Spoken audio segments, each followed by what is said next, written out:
Herkese merhabalar. Hepiniz YouTube kanalım Gülümseten Marifetlere hoş geldiniz. Öncelikle nasılsınız? İyi misiniz? İnşallah hepiniz çok iyisinizdir. Ben sizleri çok özledim. Sizler de eğer özlediyseniz hep birlikte bu şirin mi şirin iki şişle örülen en kolay modellerden bir tanesini birlikte yapalım. Çok kolay bir model oldu. İki şişle örülen yeni doğan bebek patik modeli yapımını hep birlikte başlayalım. Bakın böyle alt kısmı, taban kısmı bu şekilde. Ters ve düz örgüden oluşan bir model. Hepiniz rahatlıkla, kolaylıkla örebileceğiniz bir model oldu. Bunun için gerekli malzemelerim: böyle bir tane patiklik ipim var. Mavi renk tercih ettim.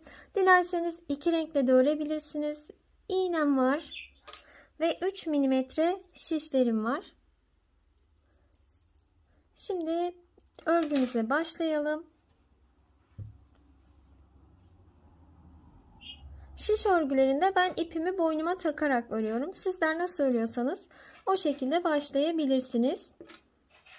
Bir tane şişimi böyle elime aldım. Atacağım ilmek miktarında ipimi bu şekilde bıraktım. Ve ilmek atarak başlıyorum. İlmekleri bu şekilde atıyorum ben. Böyle çok sıkı atmayalım bu ilmekleri. Atarken gevşek bırakalım. Patiğimizin şu giyilen kısmından patiğimiz başlanıyor. Şimdi şuradan başlayacağız. Böyle ilmeklerimizi atmaya devam edelim. 34 ilmeğe tamamlayalım. Evet, bu şekilde 34 tane ilmeğimi attım ben. Eğer sizler de ilmeklerinizi attıysanız harika yepyeni bir modelle, mini bir modelle başlayalım örmeye. Şimdi ipim bakın bu tarafta. Burası benim örgümün arka yüzü olacak. Örmeye başlıyoruz. Her zaman ilk ilmeği örmeden alıyorum ben. Bir sonrakileri ters olarak örüyorum. Ters örgüyü nasıl yapıyorum? Bakın ilmeği alıyorum. İpi üzerine atıyorum şişimin. Aldığım ilmeğin içinden çıkarttım. İlmeğimi şişime aldım. İpi şişimin üzerine attım. Attığım ipi ilmeğin içinden çıkarttım. Ters örgüyü ben bu şekilde yapıyorum. Sizler nasıl alıyorsanız o şekilde de yapmaya devam edebilirsiniz. Böyle ilmeklerimi son bir ilmek kalana kadar ters olarak örmeye devam ediyorum. Evet, son ilmeğime geldim.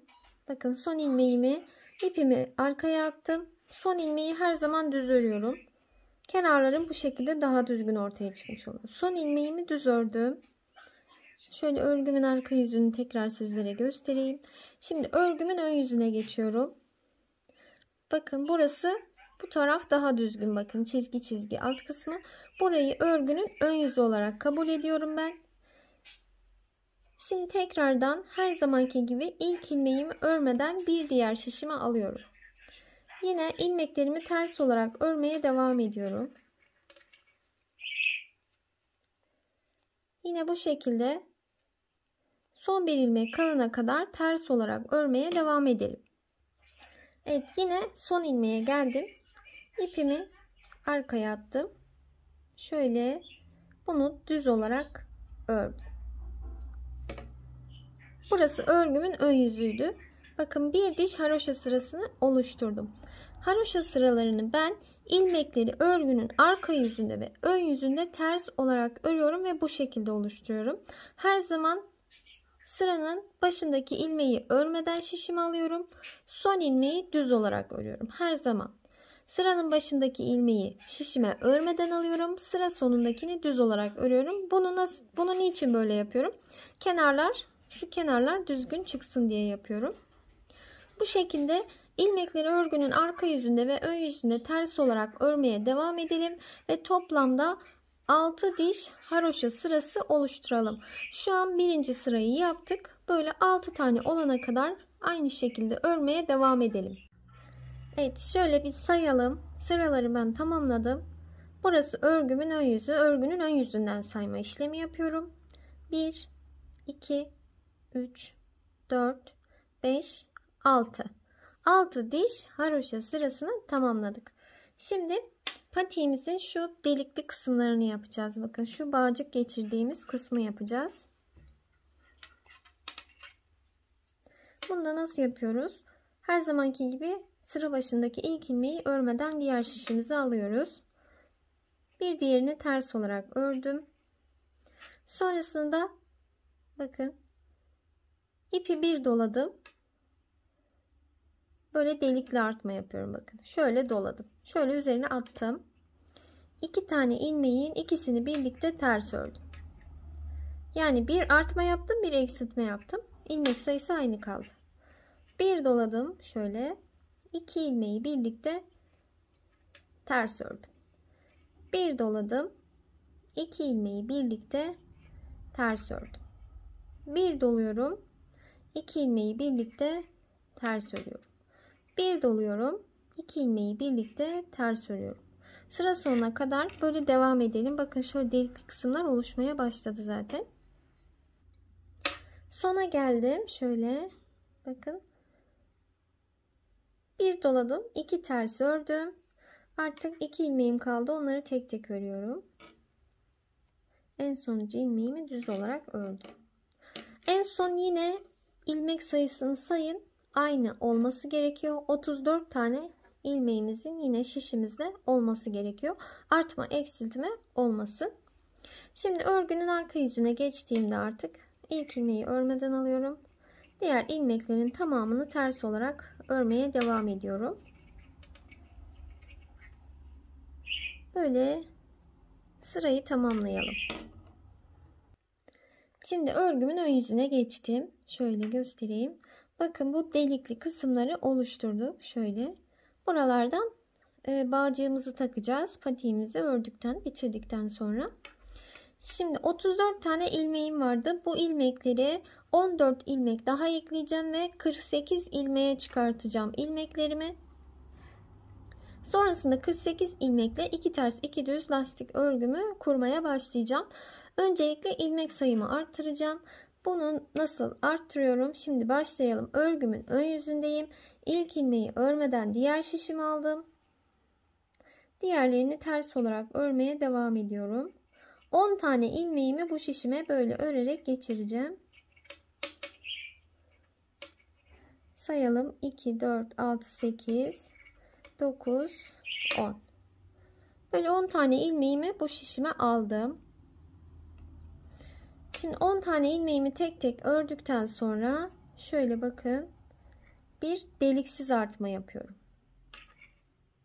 Bu deliksiz artma, onu şu şekilde de yapabilirsiniz. Bakın ipi böyle parmağınıza dolayıp şöyle, bu bir deliksiz artma. Tekrar yapalım. Şöyle ipi parmağınıza doluyoruz. Şöyle şişimizi atıyoruz. Ya da ben şu şekilde de yapıyorum. Şöyle şu şekilde de atıyorum. Yani sizler nasıl atıyorsanız o şekilde atabilirsiniz. Ama bu deliksiz bir artma olacak. Bir tane arttırdım. Bir tane ördüm. Bir tane arttırdım. Bir tane ördüm. Şöyle yapalım. Bir tane arttırdım. Bir tane ters ördüm. Böyle burada 11 ilmek kalana kadar böyle yapacağız. Toplam 14 tane arttırmış olacağız. Kaç tane arttırdık biz şu an? 1, 2, 3 tane arttırdık. Bu dördüncü. Bir ters ördüm. Bu 5. ters ördüm. Bu 6. ilmek arttırıp sıradakini ters örüyorum. Şu an 7. ilmeğimi atıyorum. 7. ilmeği attım. Sıradakini ters ördüm. 8. ilmeği attım. Sıradakini ters ördüm.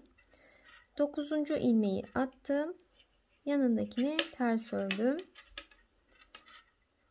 10. Bir sonrakini ters ördüm.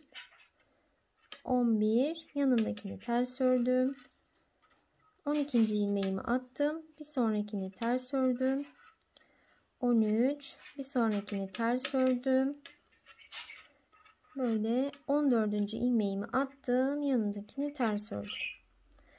2, 4, 6, 8, 10. 11 tane ilmek olmuş oldu. Şimdi artık bunları tek tek örüyorum.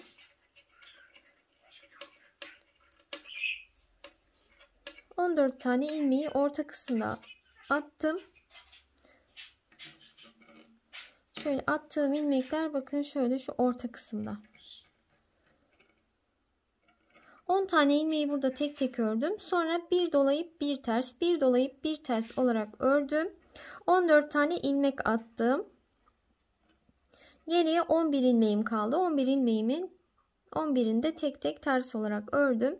Şimdi ilmeklerimizi saydığımızda şişimizde toplamda 48 tane ilmeğimiz olması gerekiyor. Sayalım. 2, 4, 6, 8, 10, 12, 14, 16, 18, 20, 22, 24, 26, 28, 30, 32, 34, 36, 38, 40, 42, 44, 46, 48.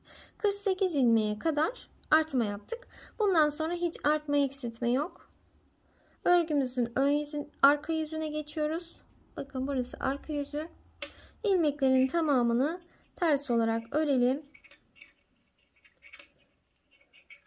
Örgünün ön yüzüne geçelim. Evet, örgümün arka yüzünü tamamladım. Şimdi ön yüzüne geçtim. Şimdi burada artık 2 ters 2 düz lastik örgümü kuracağım. Bunun için öncelikle ilk ilmeği örmeden alıyorum. Yanındakini ters olarak örüyorum. Bakın bir yanındakini de yine ters olarak ördüm. İlk ilmeği örmeden aldım. 2 ilmeği ters ördüm. Sonrasında ipimi arkaya attım. Bakın 1 2 2 ilmeğimi düz ördüm. Şöyle düzleri göstereyim. 2 tane ilmeği ters örüyorum. İpi arkaya atıp 2 ilmeği düz örüyorum. İpi öne geçirip düz ilmeklerimi göstereyim. 2 tane ters örüyorum. Böyle 2 düz 2 ters olarak sırayı tamamlayalım. Evet, şöyle en sonunu göstereyim. Bakın 2 düz ördükten sonra 2 ters ördüm. En sonuncu ilmeğimi de düz olarak bitirdim. Şimdi örgümün arka yüzüne geçtim. Arka yüzünde ise şöyle ilk ilmeği örmeden alıyorum. Diğer ilmekleri göründüğü gibi öreceğim. Bakın diğer 2 ilmeğim düz görünüyor. Bunlar önde tersti, arkada düz olacak. Şimdi bu 2 ilmeği düz örüyorum. Diğer 2 ilmeğim bakın ters görünüyor. Onları ters örüyorum. İlmekleri göründüğü gibi. Bakın buradakiler düz görünüyor. Onları 2 tanesini düz örüyorum. Sıradakiler ters görünüyor. Onları ters örüyorum. 2 ilmeğim düz görünüyor. Şöyle. Onları düz örüyorum. Yani ilmekleri göründüğü gibi örelim. Yine böyle bakın. 2 düz, 2 ters, 2 düz, 2 ters şeklinde ilerleyecek. Evet, şimdi örgümün ön yüzüne geçtim. Bakın düzler, tersler ortaya çıkmış oldu. Böyle örmeye devam edelim. 2 ters, 2 düz, 2 ters, 2 düz. Örgünün arka yüzünde de aynı şekilde ilmekleri göründüğü gibi örelim. Hem arka yüzünde hem ön yüzünde ilmekleri göründüğü şekilde örmeye devam edelim. Evet, ben böyle sıralarımı tamamladım. Şimdi sizlere sayı vermek istiyorum. Burası örgümün ön yüzü. Bakın şu düz örgü sıralarım var şöyle. Onlardan sayacağım. Şöyle bakın. 1, 2, 3, 4, 5, 6, 7, 8, 9, 10, 11. En son sıram 12. Böyle 12 diş örmüşüm ben. Bakın şöyle şu düz örgünün şu kısımlarını sayıyorum. Şimdi buradan sonra şu an örgümün ön yüzündeyim. Artık haroşa örgüme geçeceğim. Lastik örgüyü bırakacağım. Örgünün arka yüzünde sizlere şöyle göstereyim. Burası arka yüzü. Burası ön yüzü. İlk ilmeği örmeden alıyorum. Diğerlerini ters olarak örmeye devam ediyorum. İlmekleri örgünün arka yüzünde ve ön yüzünde ters olarak öreceğim. Ve haroşa sırasını oluşturmuş olacağım. Bakın bu şekilde Lastik örgüyü artık bıraktık. Böyle örmeye devam edelim. Evet, bakın bu şekilde sıralarımı tamamladım. Lastik örgüden sonra haroşa örgüye geçtim. 1, 2, 3, 4, 5. 5 diş haroşa sırası ördüm. Örgünün ön yüzünden sayıyorum. Şimdi 6. sırayı örerken ilmeklerimi kapatacağım ve patiğimin örgüsünü tamamlamış olacağım. İlmeklerimizi nasıl kapatıyoruz? Şimdi 2 ilmeğin ikisini birlikte şişime aldım. Ters olarak ördüm. Bu ilmekleri böyle çok sıkı kapatmıyoruz. Sıkmıyoruz. Gevşek bırakıyoruz. İlmeği diğer şişe aldım. Yanındaki ilmekle ikisini birlikte ters ördüm. Yine ilmeği diğer şişe geçirdim. Yanındakiyle ikisini birlikte ters ördüm. Yine kalan ilmeği diğer şişe aldım. Yanındakiyle ikisini birlikte ters ördüm. İlmeği diğer şişe geçirdim. Bakın buradaki ilmeklerimi bu şekilde kapattım. Tüm ilmeklere aynı işlemi uygulayalım. Bir ilmek kalana kadar ilerleyelim. Böyle son bir ilmeğim kaldı. Onu da şöyle bir kere ters olarak ördüm. İpimi böyle kısa kesiyorum. Dikmek için bu ipimi kullanmayacağım. Şöyle patiğimizin örülmüş bitmiş hali bakın bu şekilde. Şimdi bunu şöyle tersini çevirip dikeceğiz. İğneme ipimi geçirip geliyorum. Evet, iğneme ipimi geçirdim. Şimdi burası patiğimin düz tarafı. Şöyle tersinden dikeceğiz. Böyle burası ters tarafı. Bu parmak ucu kısmından dikmeye başlayacağım ben. Bunun için ne yapıyorum? Öncelikle bakın şöyle bir mesafede şuradan batıyorum. İpimin ucunu düğümlemedim. İpim böyle burada kalacak. Şöyle bakın tek tek şu ilmeklerin tek kanatlarına batıyorum. Böyle bakın iğneme topluyorum hepsini. Böyle arada birkaç tane de atlayabilirsiniz. Sorun değil. Şöyle bir tam bunun dengine kadar bu şekilde aldım. Şöyle çekiyorum. Bu daha henüz dikme işlemine başlamadım. Bakın. Şöyle ipime ilmeklerimi geçirdim. Şöyle. Şimdi bunları şöyle büzüyorum bakın. Burada bir büzme işlemi yaptım ki parmak uç kısmında sivrilik oluşmasını istemediğim için böyle bakın şöyle ters çevirip göstereyim. Şöyle yumuşacık bir geçiş yaptım. Şimdi artık dikmeye devam edebiliriz.